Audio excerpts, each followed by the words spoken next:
Welcome to Future Prospects, guys. This is a show that I have been, and I'm going to say it, been praying for, and I got it. Here in the studio, we have the Ontario Provincial Police talking about mental health and all the stigma that surrounds it. I want you to listen, from parents to students to educators. Listen to the information that our Ontario Provincial Police are dealing with and are literally creating platforms, great platforms for you. My first guest is, oh my God, he's amazing, is Ken Lippert. And he's going to explain to you and talk to you on his position with the Ontario Provincial Police. See, I can't even say it right. With no further ado, I'm going to give it over to Ken. Ken, thank you for taking the time. Well, thank you so much. Well, thank you for having us on your show, Joy. It's a real pleasure to be here, and the Ontario Provincial Police is always looking for opportunities to get out and engage with the public proactively on these very important issues. And as the Director of Criminal Investigation Services for the Ontario Provincial Police, I deal with a very troubling upward trend in death investigation on a daily basis as a result of drug overdoses. And that's something that, as an organization, we realize that we're not going to be able to arrest our way out of. Right. Not to say that we will not do our job from an enforcement perspective, but just as importantly, we need to embrace opportunities such as this to get out in front of the community and speak about proactive opportunities to raise awareness around substance abuse, mental health, stigma reduction. Another part of my daily duties is being involved in a mental health review and suicide strategy that we are putting together within the organization, a suicide reduction strategy, mental health and employee wellness piece within the organization. And again, it overlaps with my first point about mental health, substance use, and the need to be proactive, the need to raise awareness within our own organization, right, and just as importantly, within the public as a whole. Okay, well, that's a lot of hats. That is a lot of hats. Like, you know, even just introducing you, just the name alone, just saying it, it's very touching to me because, as I said, opening up the show, is that this is something very touching to me to have you sit here to educate the viewers. Now, from your perspective on the mental health, okay, and the suicide, if you can just educate the viewers in your words on what you deal with within the youth on the race. We're seeing, again, a lot of substance use as a result of different issues, experimentation, mental health issues. People are trying to suppress issues in their life and turning to substance use or substance abuse. And as a result, unlike years gone by, where the substances or the drugs on the street have always been dangerous, but not to the same level that they are today. And what level is it now today? They're fatal. When you're seeing fentanyl, carfentanil, heroin, the amounts of particularly opioid substances that are on the streets and readily available to today's communities, including youth, either knowingly or unknowingly, it's resulting in an unprecedented number of deaths. Something, again, that we need to get out in front of the community and have these discussions, that if you're suffering from mental health, if you're suffering, as we all are impacted, it's really critical to realize something that we probably didn't do a good enough job in policing, is explaining that we're all impacted by mental health. In all of our families, all of us as individuals, we either experience it or someone very close to us does. It's very normal to encounter mental health. It's no different than breaking a leg. At some point in our life, we're going to have physical health challenges, and I would suggest it's very normal to have mental health challenges. But for some reason, we've stigmatized those who suffer from mental health and treat them differently. When you say, now there's two questions I want to ask you before I forget, because when you say stigmatized, what do you mean when you say stigmatized? Like, can you break that down a little bit for me? Historically, I think there's a negative image, or there has been with certain people about mental health. And again, we really need to change that stigma. So many people are afraid to come forward and ask for help when they need it. True, very true. You know, and that's a message, one of many, that really needs to get out to the community. If you or a family member or youth in our community are really suffering from mental health, and you're particularly if you're thinking of taking your own life, it's so critical that you ask for mental health professional intervention. What do you think is holding them back? What do you think let's go to the youth here now, because we've got some issues. We've got some major issues. Like when I went to school, I didn't hear, I'm 57 years old. I didn't hear about the suicide rate as it is now in school to the age of 14, Ken. So it's not like something that I can sit back on television and just watch it happen. Like, why is it that we've got that raise? Like, why is it that it's just coming out that they just feel so free just to go and take their lives? I don't think they feel so free as they don't feel that they have a choice sometimes. Okay. It's as illogical as it may sound. Yes. There's such a high level of desperation. And I have to give you the disclaimer. I'm not a mental health Understandable. professional. Understandable. So I'm speaking to it from a layperson's That's right. But you deal with it 24/7, right? But I think it's really important that when you're dealing, a couple of points, when you're dealing with someone that's suffering from significant mental health, that we, on top of all of those resilient strategies that are out there, making healthy life choices, diet, exercise, peer group, employment, education, etc. But if they're really suffering, we need to engage professional mental help. But also how important it is that they realize that they can speak out.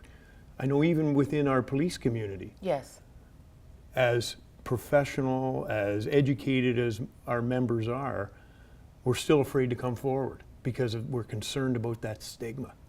You know, so if police officers are afraid of the stigma, how can we ask our youth not to be? And I really think it's important for us to come out and show our vulnerabilities as police officers and explain that we've had these challenges too. Yourself. And that if you are suffering as a Right. youth, you should have no shame in asking for help. Because when they see that I'm going to say this in a very caring way, and watch how I say this. When they see that uniform, it's like when you're driving a car, let's just do a little picture here, and they see that uniform and that flashing light, all of a sudden they sit back and they go, oh my God, trouble. They don't really look at it in the sense of that you're there really for the betterment, for the caring, for their well-being. So is that what you're saying, is that you're trying to let them know that we're here for you, to help you? Am I understanding that correctly? You know, the OPP particularly, Yes. it works in a lot of isolated communities. Right. So in many cases, we're the first and sometimes the only professional 24/7 EMS available. Right. So it's really critical that people feel comfortable, trust us Right. to come forward and when they need help. And that's not just for enforcement. Yes, we're here for enforcement. True, true. Not trying to put that aside, but we have to be more proactive. We have to be more compassionate. We need to show that we are all human. We're all the same. And we're all suffering from the same challenges, or we all endure the same challenges. And that we're parents, we're members of the community, Right. we're police officers, yes, but we're here for community safety. And that, in this instance, really necessitates the need for us to be more approachable, more engaged proactively, more collaborative across the community with other stakeholders that can come together and really respond to a very complex issue Right. the best way possible. Now, you were sharing a story off camera about a gentleman, Joe, the one that pushed that shopping basket around, and he was sending the awareness on drug-like substance and things like that from where he came from. And you found that he actually, when you work with him, the Ontario Provincial Police, and you collaborated with him, that the message was much more powerful. Can you explain to the viewers on that? Because that was a really interesting piece. Yes, and thank you for asking me about that. Joe Yes. Roberts was our partner and really instrumental in the Push for Change initiative, something that the OPP and many other community partners worked with Joe and his wife Marie Right. in helping Joe take his message on homelessness and substance abuse. That's right. And substance use and mental health across Canada. And so when he was in Ontario, we coordinated with Joe and were part of 220 community events. But looking back, being a more traditional, investigative-minded police officer, Yes. it was transformational for me as a person. And I'll be forever grateful to Joe and Marie to have been a small part of that Push for Change initiative, because it allowed me not only to see how important it is for police to get out and engage with the community proactively, to allow the community to make informed choices around mental health, around substance use, around stigma reduction. It's very difficult if we don't talk about these That's things. right. That's right. And then the other dynamic that was so powerful for me, Share it, Ken. so powerful, was that I seen a transformational change within not only myself individually, but within our organization. Nice. You know, it's unfortunately, police are people. We're all people, and unfortunately, we make mistakes too. Sure And I you know do. I've made the mistake of being judgmental as a police officer and as a parent. And I look, and I really see it. We need to find help, not blame so much anymore, and come together again with our community stakeholders and partners across Ontario to be able to come up with effective strategies to be able to respond. And working with Joe and Marie was just one of many examples that I think really helped raise that bar. But it changed us as an organization, where I think we became more compassionate as a result of that initiative. But you got to give yourself a pat on the back, and we're going to go to break in just a couple of seconds. I'm going to commend you for keeping an open mind, to opening up your heart to embrace that within your organization. And on that note, we have to go to break. You are coming back. All right, my love, you're a godsend. Thank you so much, hon. Stay tuned, guys. Keep watching Future Prospects.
Welcome back to Future Prospects, guys. The information is continuing. I don't want to take a minute away from it. Gracing our studio is two more Ontario Provincial Police officers, and I'm going to introduce them to you right now. So welcome Avery and welcome Ted. And the reason why I went with your first names is because I'm going to have you talk about your positions with the Ontario Provincial Police and the great things that you're doing and what you do for the betterment of our youth. So I'm going to start with Avery, ladies first, okay? So Okay. Avery, okay. Yeah, I work out of the Aurelia headquarters. Yes. So here in Aurelia. And Community Safety Services is the name of what the section is that I work in. It used to be crime prevention, but it's still, so a different name, but basically we're doing the same thing. It's Right. crime prevention and putting the community programs together and enabling them to get out into the communities and into the hands of the officers who are going to deliver those programs into the schools.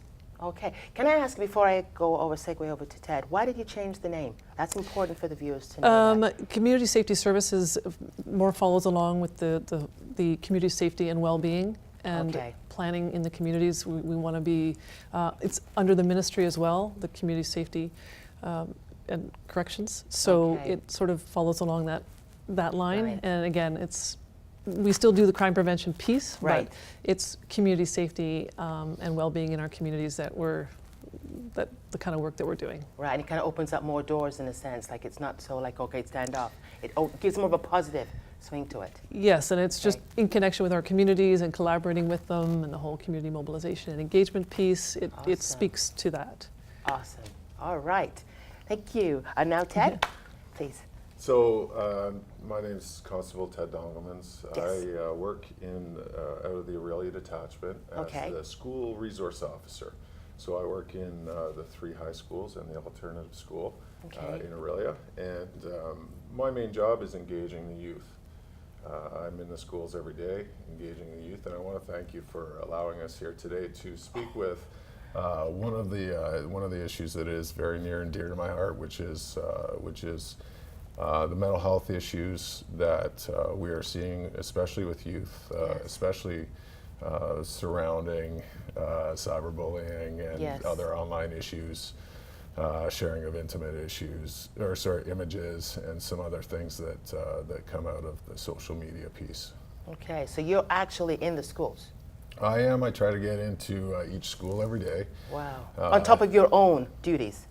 That is my main duty. Oh, okay. I'm All right, responsible all right. for Sorry. about 3,000 students in the Aurelia area. Wow. So I respond to calls for service in the schools, but I also have an opportunity to deliver some programs, some education, and engage the youth in the schools daily. Okay, and that's where Avery will supply you with the information, and you go out and then you deliver it. Certainly, it's a great asset for us Right. to have the most up-to-date information, have the programs prepared for us so that I can just in turn deliver that to those messages to the youth. Okay. Most recently, drug presentations, which I have, when I started in this role a year and a Yes. half ago, I identified a need for opioid information. We were going through a bit of a crisis in our area, and I really wanted to get that information out. At the time, I didn't have a corporate presentation to do, but we made do at the time. Now we do, which is great. This year we got a corporate presentation that was supplied to me so that I can simply deliver it to the youth with the most current information. Okay. And also this year with the cannabis issue being so prevalent this year, Yes. Again, another corporate presentation was produced so that the most current information is getting to our youth. That's awesome, and never stop. I don't think you will, but that's the reason why we have Future Prospects. Now, this is an open question to either one of you.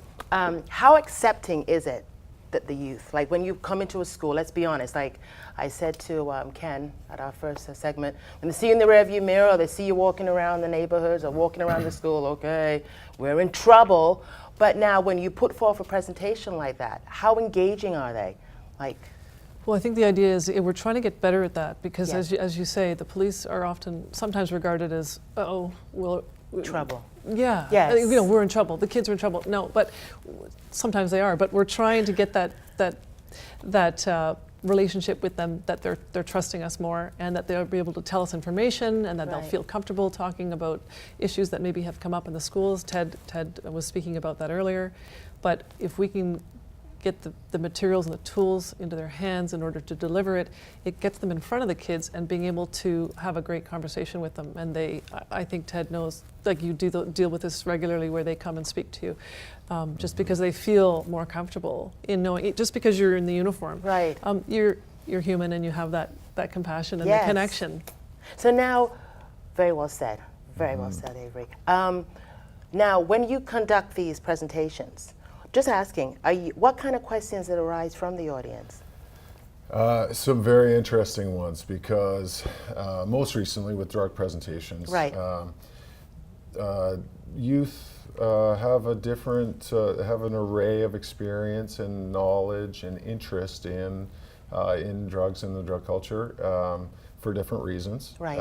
And so I noticed that when I started providing the cannabis information, I got a lot of insightful questions, knowledgeable, informed questions. Now, we deliver programs from the policing standpoint. Right. So, especially with cannabis, people want to know what the new laws are. That's right. They want information, and I did get a lot of very interesting, educated, thoughtful questions. And I do, going back, really try to engage the youth. And that stigma, or the persona that people have when they envision the police, I work really hard to try to break that down with How the do you youth. do it? Well, I really try to be approachable. I'm intimidating physically. I'm a big guy, and I find that I get the attention of youth very quickly. Right. But once I can engage them and chat with them, joke with them, and be human with them, that's right. I find that they do really come around, and I've created all kinds of great relationships with youth. And I feel like I'm slowly changing that persona, right? That image that people have of the police, because I'm a father, I'm a coach, I'm a person. What kind of coach are you? I'm a basketball coach. I had to bring that in. Sorry. How tall are you? Of course. What were you saying, Avery? No, he's tall. He's tall. Okay. At 6'10", I do get a lot of questions as to whether I play basketball. Okay. Formally, but yes, I engage my community as much as I can. Okay. And being from a small community too, and being recognizable in my community, people see me in and out of uniform. Right. And the conversations now are much similar in and out of uniform, which I love, and I think that really speaks to the fact that I am connecting with somebody. Means you're doing a great job. And it's okay to say you're doing a great job.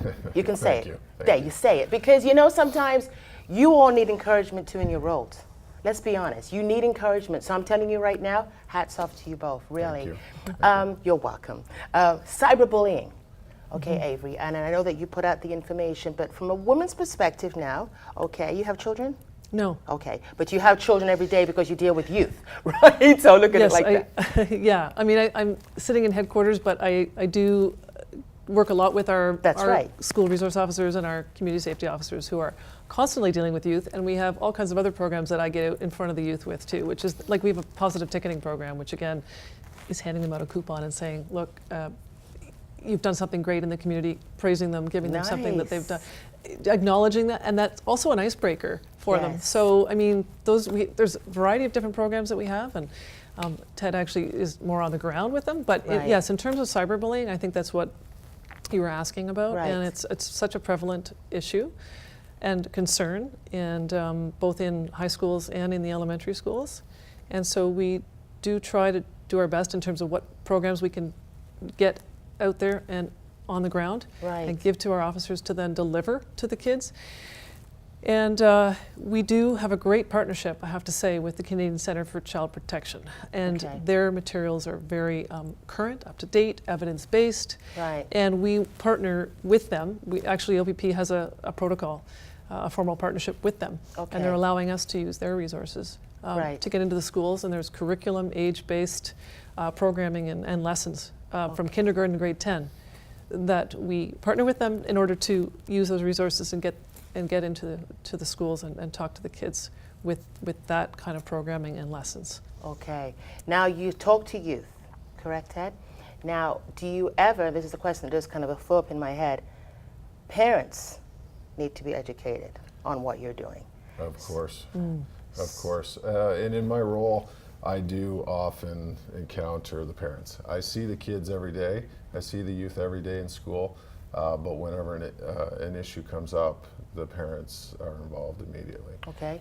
In terms of cyberbullying, Yes, please.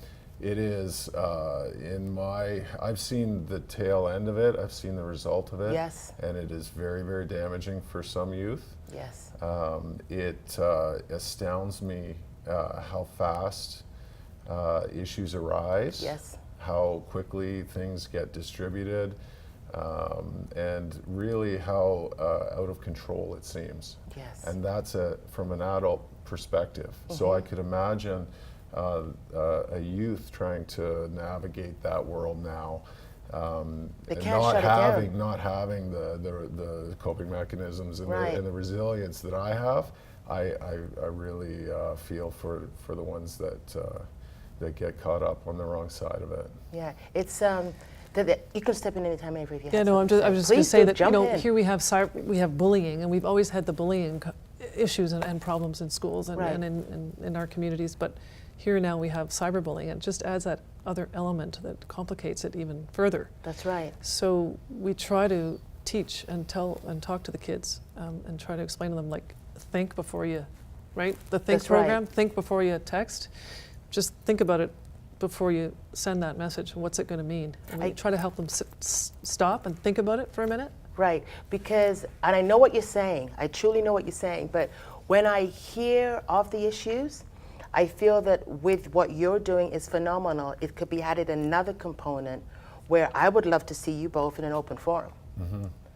I would love to see parents sitting with their students where they're sitting with their children and interacting, because I can say shut it off. And I know we have to go to break and I don't want to go and take you off what you're saying, but it's that we could do even something in that end, like with the parents, because sometimes parents, let's be honest, they don't step up. So the children are suffering, right? Yeah, Jump in. Joy, it's true. Like there's a parents piece, and then there's the teachers. There are two major components that are in children's lives, right? Yes. So I think that those pieces are key, and educating the parents and having them understand what's going on and what their kids are up to is hugely important, as well as the teachers who are doing an excellent job right. in the schools as well. We got to go to break. You're not going anywhere because you're coming back for the third segment. Phenomenal. Stay tuned, guys. We'll be right back.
Welcome back to Future Prospects. Are you enjoying this? Because I sure am.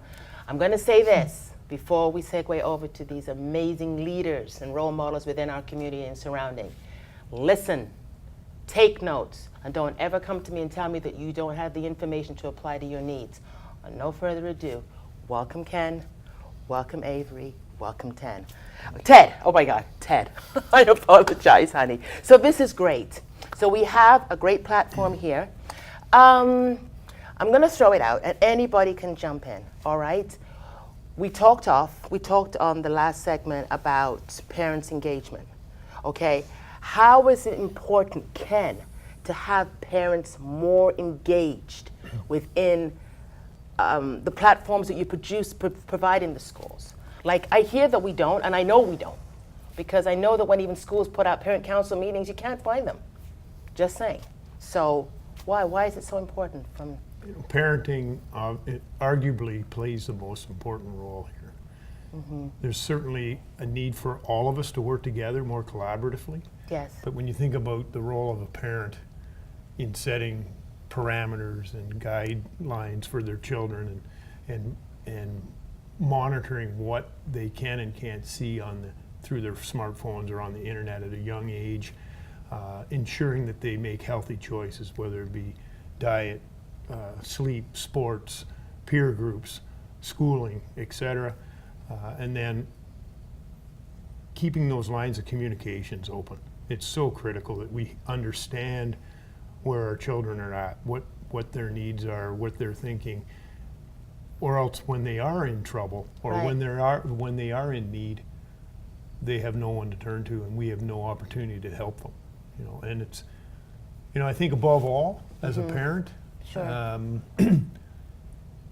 And as a police officer, again, I said it earlier, it's important that we find ways to help and not blame right. as police officers and to be more compassionate. But I think as parents, it's critical that we remind ourselves of the need to love our children unconditionally.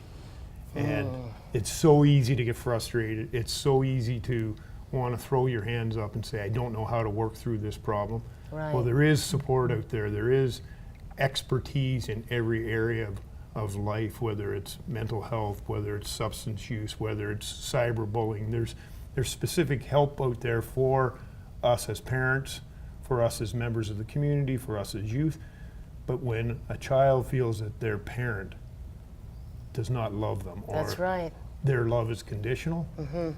it makes it very difficult for that youth. And I think one of the common factors in youth that go through tough times, go through substance use, or go through being a victim, or acting out inappropriately in different ways, but going through tough times. Right. I think one of the common support mechanisms that is really key to them coming through those tough times is support at home, is that unconditional love of a parent or parents. That's right. Oh my God, so well said. So well said. I love the way you said about unconditional love, because we're ready to have to point the finger and three's pointing right back at you. Being in the schools all the time, Ted, and anybody can jump, but I'm just going to point it over here because you're always in the schools. Mm-hmm. We talked off camera before we came into the first segment, and you said you'd love to see or importance of parents, because yes, youth are having issues, right? We have issues too, right? But why is it so important for the parents, from your perspective, like when you were in there? So in the context of cyberbullying and the right. issues with social media that we're talking about here, one thing that I have noticed, because when I engage parents, usually mm-hmm. it's because there's an issue at school that I'm dealing with, right. with their son or daughter. And many times, the parents don't know what the youth is doing online. And one of the issues is that things move so quickly, and they're complex technologically. So it is a little bit intimidating for parents sometimes to learn what their kids are doing online. But one of the best pieces of advice that I can give them sure. to protect the kids, that's right. because it is a very complex issue, is to learn what their kids are doing, That's to right. monitor what they're doing online, because it starts at a very early age. Yes. And What age? I deal predominantly with 14 and up in the high schools. Right. But I know that my counterparts are dealing with that work in the public schools or the elementary schools. I know that they deal with things starting, as early as grade 4 or 5 in terms of Wow. online issues. Wow. But that engagement with the parents to understand what is going on a little bit, understand the technology, because when incidents do arise Right. that need some urgent attention Yes. that often comes to the police, the parents, if they understand the technology a little bit, can get ahead of it, can help their kids deal with the issue because they understand it a little bit, and they know what they're looking at when they pick up that device. Right. In terms of helping their kids. So being proactive, very well said, Ted. Very well said. So being proactive, Avery, is important. We're trying to be proactive in all the programs and the lessons that we try to teach the kids at school. So Right. our job as well is to make sure that we have the most up-to-date and current and evidence-based programming that we can get into their hands in order for them to get in front of the kids and talk to them. Right. But whether it be cyberbullying, obviously that's the main discussion point today, but that is such a prevalent concern. So being proactive and us being in the crime prevention side, it makes sense for us to try to educate and talk to the kids before it gets to be a problem. There's so many questions that goes on in my head, and I always say to Ron, my producer, that an hour isn't enough. It really isn't. It isn't enough because there's so much to cover. Like when you hear in the news of young people taking their lives up to age 14 or age 11, and then they're taunted by this cyberbullying, come on now. It's like you're working in it 24/7, you see it, your heart breaks. I would love to see a platform of yourselves actually having a Q&A.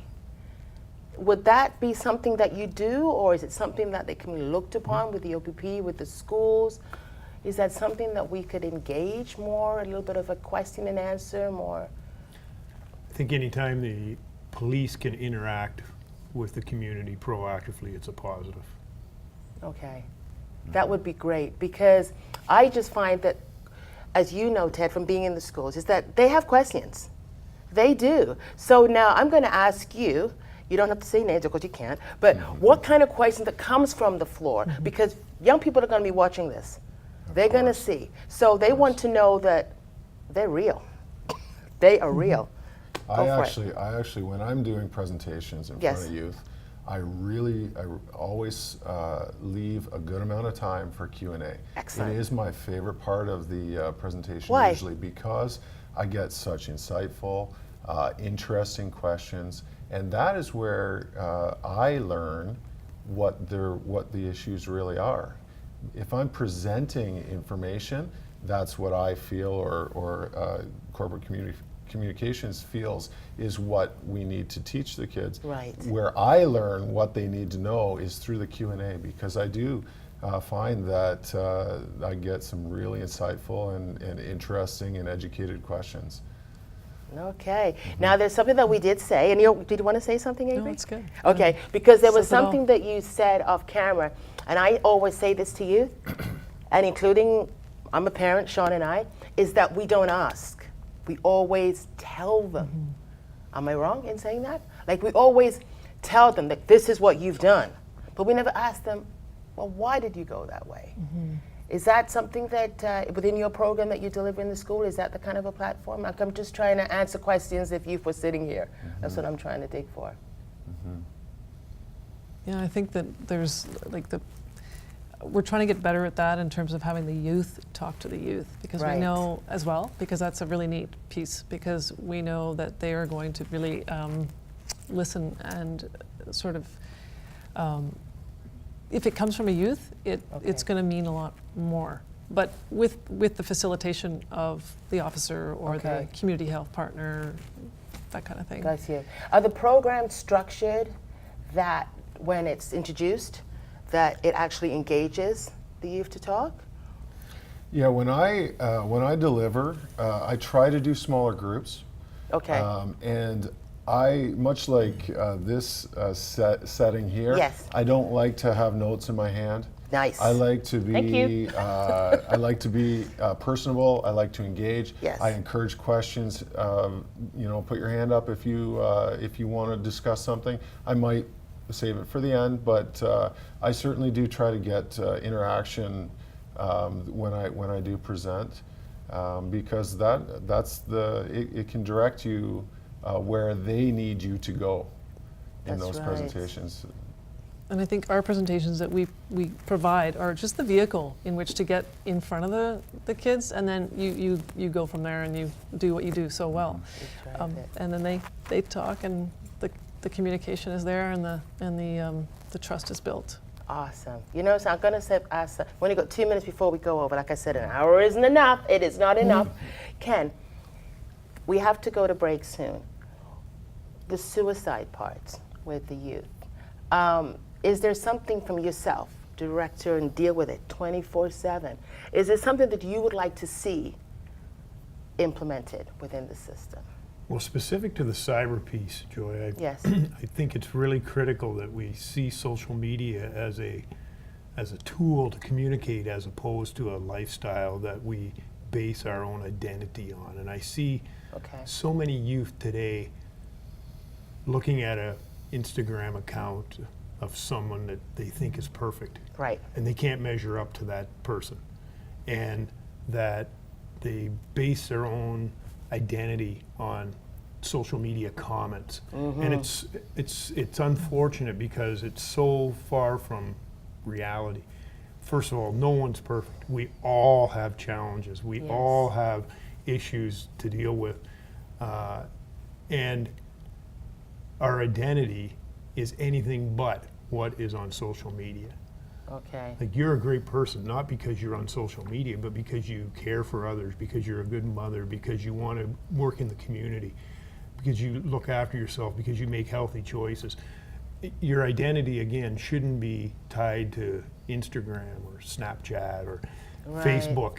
You know, that it and for so many of our youth today, I feel for the environment that they are subjected to through social media. It's not their fault. They're almost a victim of social media, and if they can rise above that and see that they're much more than what's on social media, and that there's a whole world to embrace socially, intellectually, academically, professionally, beyond social media, and to limit that face time or screen time on social media, and to really enjoy the wholeness of life, as opposed to tying your identity specific to, again, social media and the stress and the negativity that comes out of that. I constantly keep picking it up to fill with the negativity and stuff. And on that note, we got to go to break.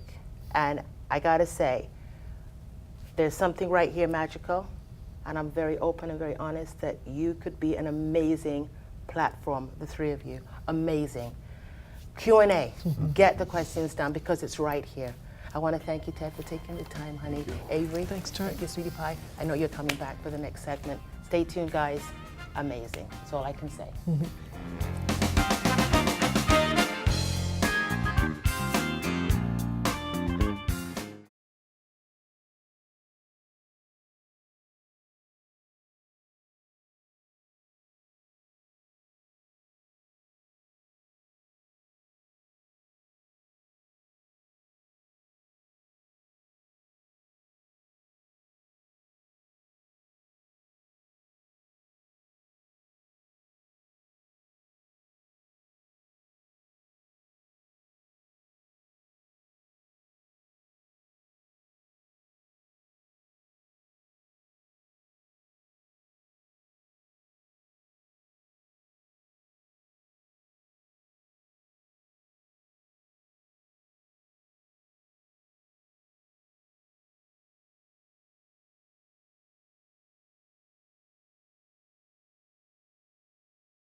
Welcome back to Future Prospects. I'm enjoying it.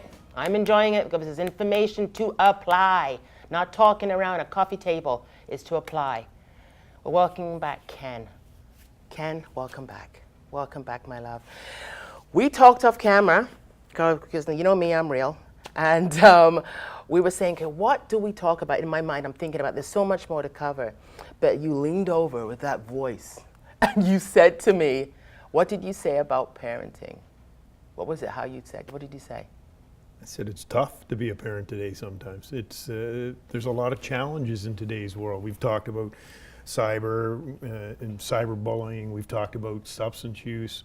We've talked about social media and the false identity that so many of our children and youth feel they need to live up to. It's a unprecedented time as a parent. But it's critical that we don't give up as parents. Do you think we do give up? Do you think some I hope parents? not. I hope not. I hope that we can find a way to see these challenges and this evolving time that we're in as an opportunity to grow. I know that as a parent, as a police officer, I've certainly had my challenges. I've made a lot of mistakes.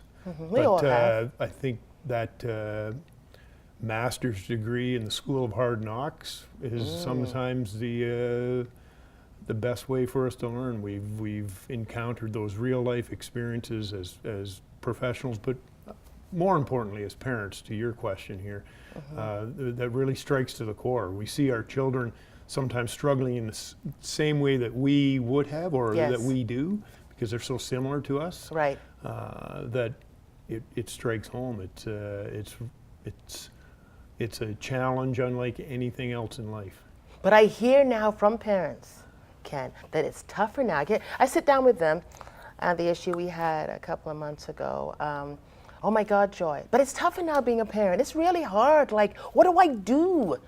Is it not simple, just like a conversation, Ken, or just talking and just being there? Like, parents gonna say, well, I am there. Like, is it tougher than when our parents were going through life? And like, is it tougher? Is it totally more crazy?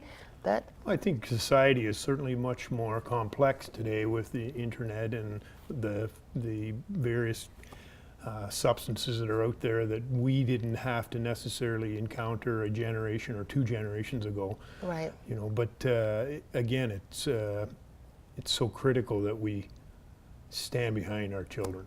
And having seen youth that have been in tough times, Right. again, that come through, those parents that had seen it as a challenge, it's now become an inspiration for them. Nice. You know, they feel so, they're beyond proud, and they know that it's a big part of their children's success is tied to that commitment, that support that they provided to their children in the toughest of times. Wow. You know, is there a story that you don't have to say names, of course, because of confidentiality, but is there stories through all of this, you know, challenging and pain and issues? Is there any stories that you've seen? And well, unfortunately in policing, we see the dark side of Successes. the communities quite often. We come in and we get called to the toughest of situations. Yeah. I often say we are asked to respond to things that people shouldn't have to respond to or see. Right. So it doesn't always turn out for the best. Right. And again, life is full of challenges, and today, as a parent, probably more so than ever. But it's so critical that we recognize that there are so many success stories, and there are so many services out there today, Joy. And I know you're going to list so many of them as part of your show here today. But it's critical that, again, back to our discussion about stigma and communication and being willing to reach out for help. Engage those professional support services when you need them. There's no shame. In fact, that's being courageous. That's taking a stand for yourself, for your family. Engage those support services. as needed at any time. And there's so many of them out there, again, more so than ever before. There's more expertise, more support available to you as a parent Right. or to you as a youth. You know, and again, for the youth out there, I would really challenge you to be proud of yourself.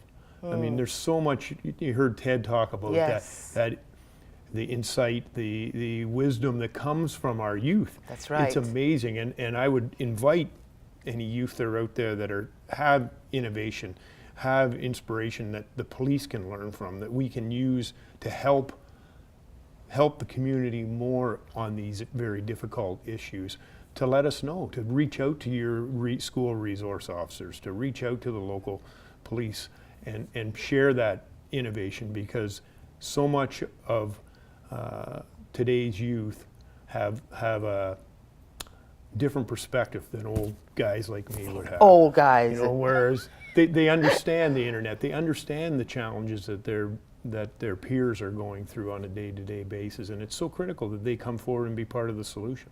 That's right. But also know that you're not alone. Know that police, teachers, athletes, doctors, every walk of life, your parents, adults as a whole are going through challenges on a daily basis. And you're not alone when you struggle with mental health or substance use or feeling like you're being bullied. You know, it's really critical that, again, I can't stress enough that you talk about it with your parents, you talk about it with your friends, you talk about it with professionals when needed, and never give up. That's right. Even on one of those links that you were saying, and this was Ted was saying before we went into the third segment, is now that they can text.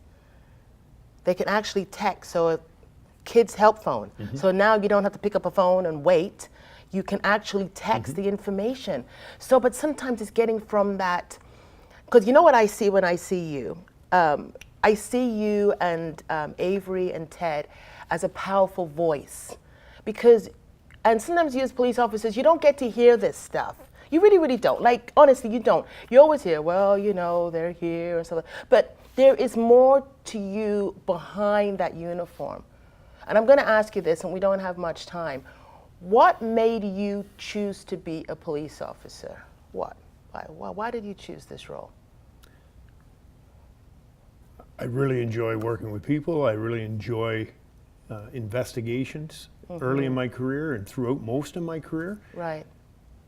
And in the last few years, I have drawn so much inspiration from working with the community proactively. It's just amazing what great people we have here in Ontario and in Canada. We're so lucky to be Canadians, but Yes. but I see in every profession, every walk of life, with our youth, with our communities as a whole, in spite of all the challenges we talked about today, Yes. I really do believe that there's an energy out there, that there's good in our community. Yes, there is. And when I see so many people from so many different stakeholders across Ontario that want to work together, to collaborate, and that's really the only way we're ever going to solve some That's of these right. really challenging problems, is to work together. But for me, it raises the bar of humanity, and for me, it's something I've experienced later in my career, because most of my career was on the investigative side. But that Right. proactive piece, where you can see an opportunity to really impact and prevent something bad from happening. You can Yes. help people help themselves. It's really inspirational. Okay, I'm going to dig one more time before we go and leave. Tell us a success story. Share one. One. From which perspective? Anything. Like just a success story is a success story, right? Well, I think the OPP as a whole, and I think policing as a whole, I'm going to talk about all our policing partners here in Ontario. When I look at my career, Right. over the last 30 years, and I think about how we responded to mental health issues, substance use issues, bullying issues. When I started on policing 30 years ago, and I look at how we try to do it today, Right. we've got a long way that we can improve on, Right. but we have come a long way. True. Very true. We have come so far in our ability to recognize the need to collaborate, the need to communicate, the need to be proactive. And both internally as an organization, the way we try to support our people, Yes. and the way we try to interact and collaborate within the community on a proactive front, I'm really proud of. I think it's a real success story for policing and for the community, and I'm really excited to see where it's going to go. When you see, we've only got 2 minutes before we go, but when you see young people coming in and want to be a police officer, what is your word of advice to them as a mentor? And you are a mentor, Ken, because you're very humble, but I'm going to say it on Future Prospects, you are a strong mentor. What's your words of wisdom to the up-and-coming young police officers? Well, first of all, thank you for choosing what I think is a very rewarding career. It can be very challenging, Sure. but it's one that pushes you to be your best. Oh, I like that. You know, and sometimes my best isn't enough, so the next day I try to be better. But you have an opportunity. Policing has been an opportunity for me to be the best person that I can be. Wow. And sometimes, again, that hasn't always been enough, but it's been my best. And so to be able to work in a career that allows you to do that day in, day out, to give you that professional and personal development. It's not just about professional development. Yes, we have cutting edge training in policing, and I'm saying all of our partners across Ontario. But some of the real life issues that we deal with, they're tough, but they Yeah. push you to be your best as a person. And for someone coming into our career, I would say thank you for choosing a career that's going to give back to the community. We need people that want to do that. We need people that want to be their best. We need people that want to give back to the community to help us carry the torch forward. Ken, you're phenomenal. Phenomenal. You are very, very welcome. Bye, guys.